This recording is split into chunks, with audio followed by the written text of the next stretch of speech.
Quando eu era criança, eu e meu irmão sempre passava férias na casa dos meus avós, uma cidade aqui em Osasco, em São Paulo mesmo. E eu tinha um tio muito brincalhão. Ele amava contar histórias, pegar a gente, sair para passear. Aquele tio super. E ele sempre gostava de contar várias histórias pra gente. Aí teve um dia que ele virou para minha avó e disse assim: Mãe, posso contar aquela história para os meninos do seu Gumercindo? Minha avó olhou para ele com uma cara. Eu já falei para você esquecer esse assunto. Não quero saber dessa conversa aqui em casa mais. Ele, tá bom, mãe. Ficou quieto. Eu e meu irmão ficamos, com aquilo na mente. Puxa, que história é essa? Quem é seu Gumercindo? Que história foi essa que a avó não gosta? Era como se fosse um tabu. Era uma história que ninguém poderia falar naquela casa. Toda vez que alguém falava esse nome, pode parar com essas conversas, não quero saber desse assunto aqui. E passou. A gente ficou, lógico, muito curioso, mas ainda assim o meu tio não era autorizado a falar essa história, né? A gente até tentou depois, somente para ele, tio, conta a história pra gente. E ele falou assim, não, gente, deixa isso pra lá, esquece. Passou. Quando chegou as férias de dezembro, a gente retornou, porque era rotina a gente ir nas férias para casa da avó, né? Tinha um quintal grande, tinha um pé de jabuticaba maravilhoso. Era muito gostoso passar as férias lá. Aí, novamente, o meu tio ele era muito atentado, gente. Aí, novamente, meu tio, mãe, deixa eu contar a história pros meninos, vai? Ele já é tão grande, né? Aí minha tia tava próxima, mãe, deixa ele falar. Aconteceu há tantos anos. Aí minha avó falou assim, então eu vou contar. Vocês acreditam? Minha avó quis contar a história junto a ele. Minha avó pegou um balaio cheio de laranja, começou a descascar e contar essa história para nós. Que esse meu tio, quando ele estava com 17 para 18 anos, ele havia ido numa festa. Eles moravam no interiorzão de São Paulo. E próximo à casa deles, tinha como se fosse um descampado, sabe? Era a área bem rural. E era a parte que tinha cana, tinha os pessoais que trabalhavam, né? Nessa parte de corte de cana. E então, assim, à noite não tinha ninguém ficava trabalhando nessa parte. Aí meu tio pediu, mãe, deixa eu sair, pai, deixa eu sair. Meus avós eram evangélicos, então eles não gostavam muito que os filhos saíssem para festa, para bailes, né? Mas com jeitinho meu tio foi pedindo, e meus avós acabaram deixando meu tio ir para essa festa.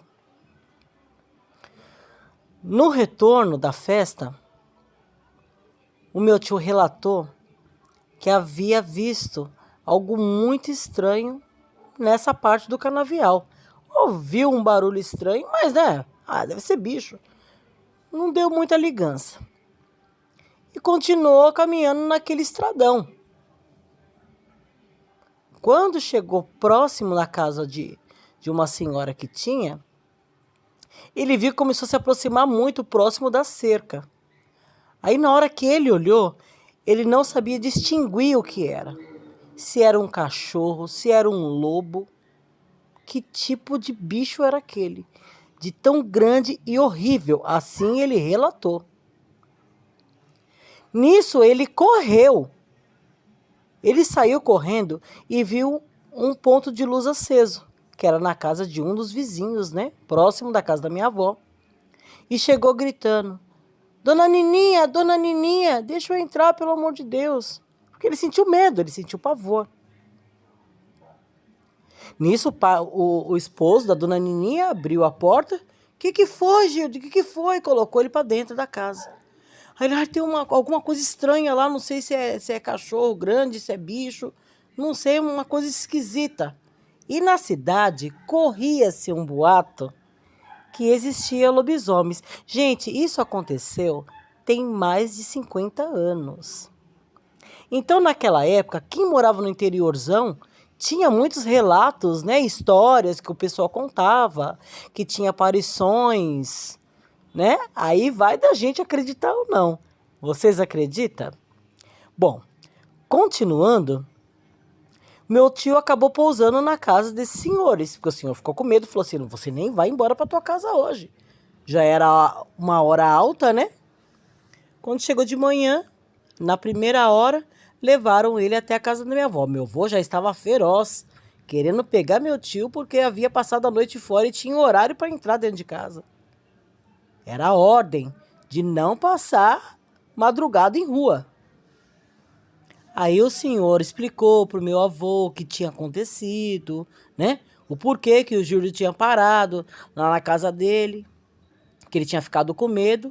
Passou. Aí a minha avó conversando com meu tio, ele falou, mãe, não era humano o que eu vi. Não era humano. E minha avó já tinha tido um relato desse mesmo fato na família dela. Há anos atrás. Um tio dela tinha relatado que tinha visto uma criatura muito estranha. Porque era como se fosse sabe, ninguém gostava de falar o nome lobisomem. Ninguém falava, as pessoas falavam criatura, né? Não tinha o folclore que é hoje que a gente fala, né, um lobisomem. Eles chamavam de criatura.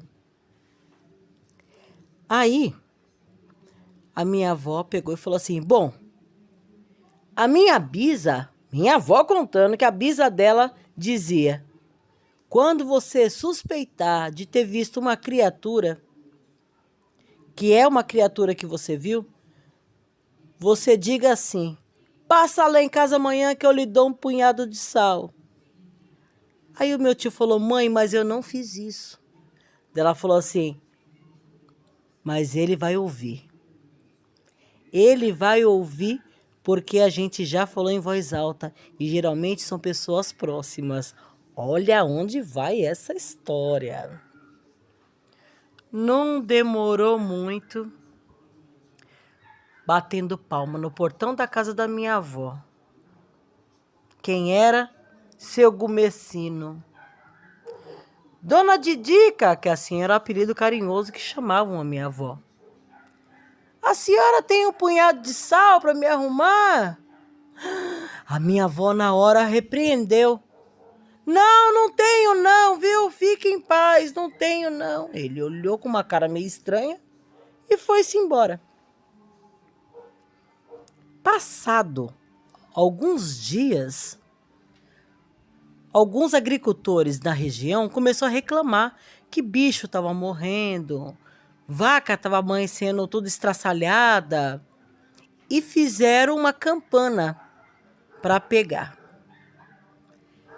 Quando chegou em uma certa noite, minha avó contando o caso, que chegaram a atirar nessa criatura, só que ela correu.